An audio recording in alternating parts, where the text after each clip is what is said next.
रआ बिहिम मिनल फाका, उनके फाके को देखकर, उनके इफलास को देखकर, उनके चेहरों से भूख को देखकर आका सल्लल्लाहु अलैहि वसल्लम के चेहरे का रंग बदल। आप बेचैन और बेकरार हुए, आप घर में दाखिल हुए और मस्जिद और बाहर निकले, हजरत बिलाल को अजान देने के लिए कहा। हजरत बिलाल ने अजान दी, इकामत कही और उसके बाद आका सल्लल्लाहु अलैहि वसल्लम ने खुतबा दिया और खुतबे में वो आयत पढ़ी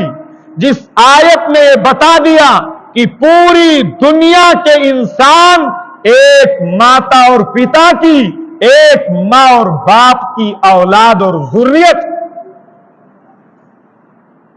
आपके इस आयत को इस मौके से पढ़ने का मतलब यह था कि एक आदमी के घर में कुछ खाने पीने का सामान बाकी हो और उसका दूसरा भाई वो भूख से और फाके से दो चार हो, ये गोया कि आप सल्लल्लाहु अलैहि वसल्लम के लिए इंतहाई ज्यादा नापसंद चीज।